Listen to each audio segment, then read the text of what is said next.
Hello Scorpio, and welcome to the weekly love reading for singles from the 15th to the 21st. Now Scorpio, I have pre-shuffled your cards. I'm ready to go.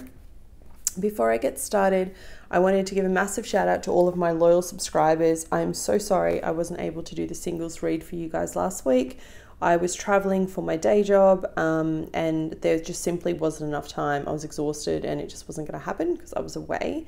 But to say thank you for being so understanding and still staying subscribed. I do have the traditional rider weight here, so I am going to use that for clarifier to clarify every single card. And so far it's been phenomenally accurate, so I'm a little bit excited for you. Before I get into the reading, quick astrological update. There is a full moon in the sign of Virgo on the 19th or the 20th of the month, depending on where you are located in the world.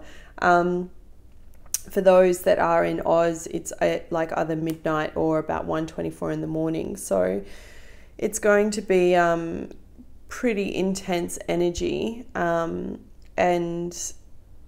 the reason for that is because the full moon's at 1 degree or 0 degree of the actual sign. So you're going to feel that pretty intensely. But let's get started. At the bottom of the deck, you come into this reading with the Empress. This does represent Aries, okay? So you could be dating an Aries, and Aries could be quite prevalent in your life.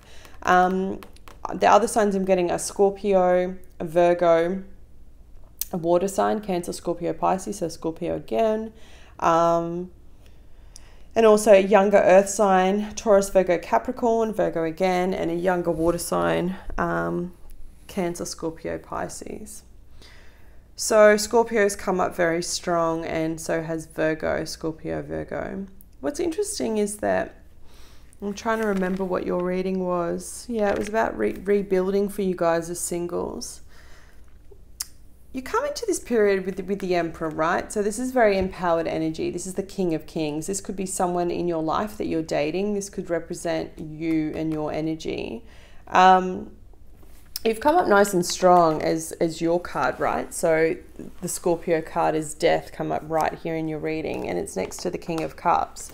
So it's like, when I see this kind of combination, I feel empowered in love. It's like you kind of know exactly what you want and where you're going, which is fabulous, because half the time I feel like that's the battle. Whenever I speak to people and they do readings, they want to know about their soulmate. I'm like, well, I can tell you when the energy is going to come in, but are you actually ready for it? Like if I was to present that person to you right now, are you the very best version of you that you can be that's ready to meet that person? And 9 times out of 10, we don't even think about that. We're just kind of lonely and wanting, you know, our person. We're wanting our time. We see love all around us. And I feel like when we actually take a moment and step back to think about that, then that's when we actually vibrate at the right level, and that's when we attract great love. But you're already there, Scorpio. You know, last time I said you're rebuilding your foundation. This time I feel like, I don't know what's happened around Valentine's Day. I've got the Knight of Cups here. So maybe someone came in and was offering you a date, someone quite romantic, either a water sign like you, or it is just someone that's quite romantic, maybe an Aries, maybe a boss, maybe a leader figure. It's just lit you up though. It's like they've come out of nowhere, because you have the 10 of Cups and the card of the Alien or the Hermit, which represents Virgo.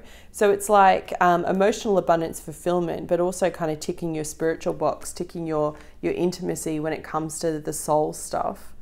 Really beautiful. And at the base of that, you've got the 7 of Pentacles. So it's like you've been patient and wanting to draw this energy into you.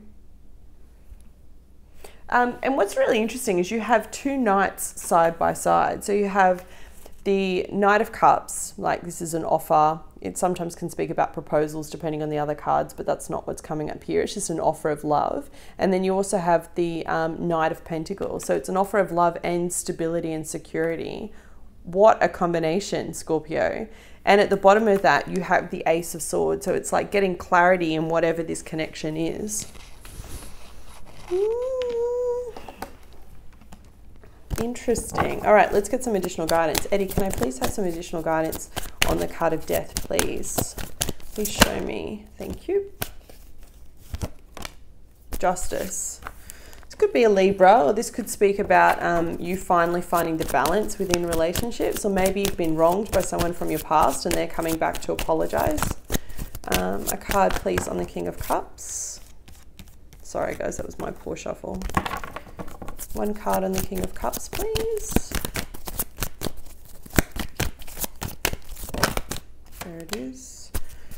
Seven of Pentacles again, another repeating message.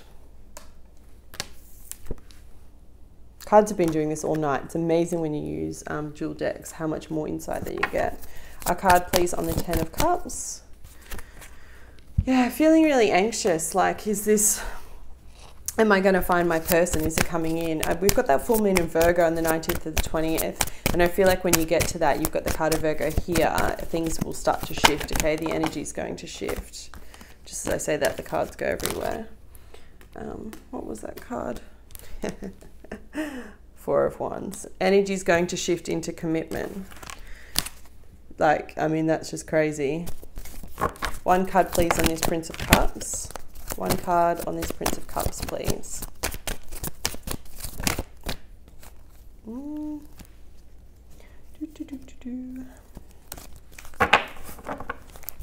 card on the Prince of Cups. Thank you so much. Thank you, Eddie.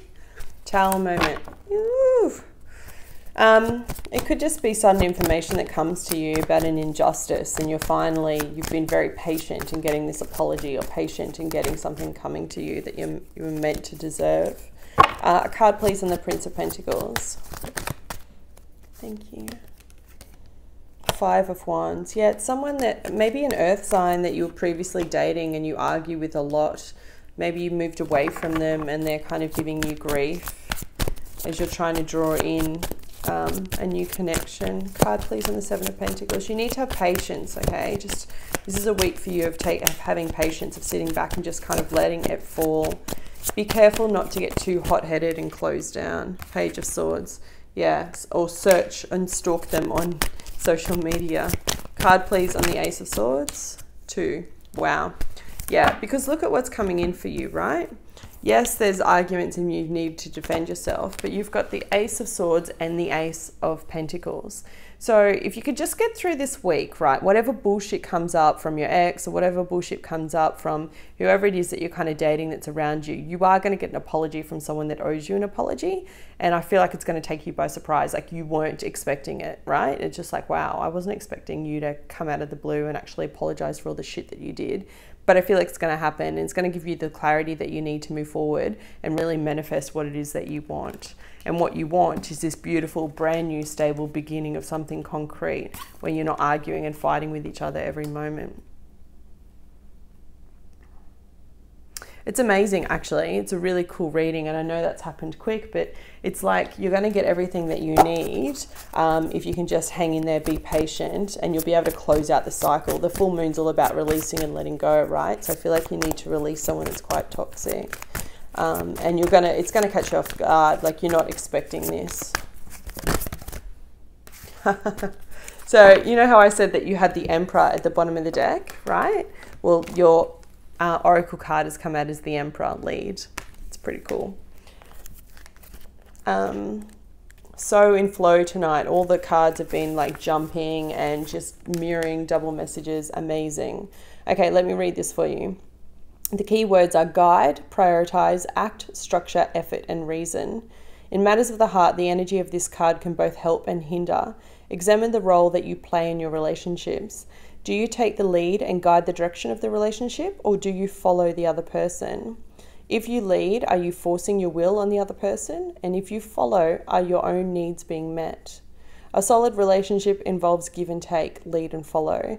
There has to be an even exchange of energy, and this is true for all relationships. This card reminds you to guide, not dominate. This card focuses on the intellectual rather than the emotional side of relationships. How is the relationship serving those involved? If there is a relationship and it's to be healthy and strong, everyone's needs must be met. There has to be sufficient structure and order so that each person knows the boundaries. Each person must take the relationship a priority and put effort into making it strong.